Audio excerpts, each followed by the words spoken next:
सुन लो बेवस्ता। ढोरीपुर में पान खइह जौबनपुर में नसता, मोहन कला ताजा राजा कट जाई रसता।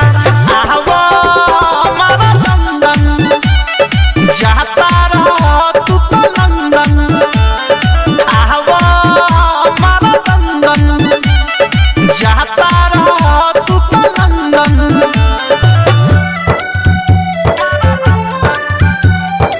म्यूजिक बाय विकेश भोजपुरिया।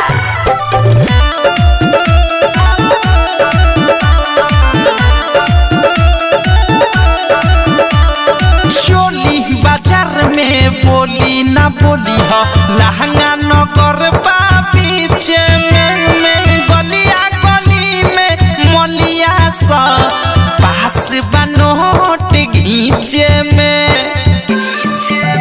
अरे चोली बाजार में बोली ना बोली हो, लहंगा नगर बा पीछे में गलिया गली में मलिया सा पास बनोट घींचे में।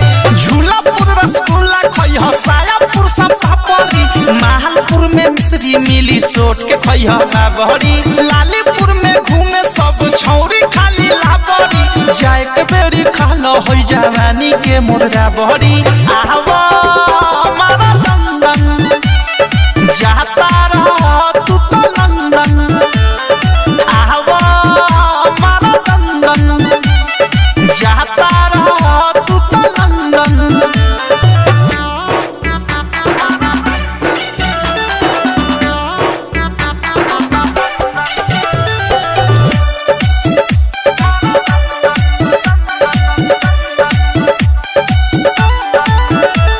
सारी नगर में या गाड़ी ना जइह, कमर नगर ना तो छूट जाई।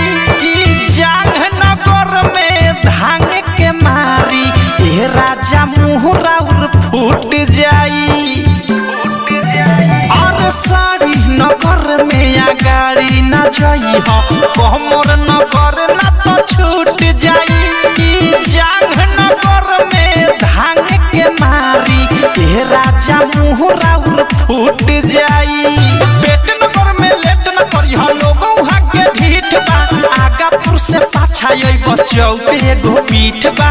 राइतो ठारू अवधेश फरियाद जदी चीत बा, चुमा लेके देखई मिठाइयों से मीठ बा। आवा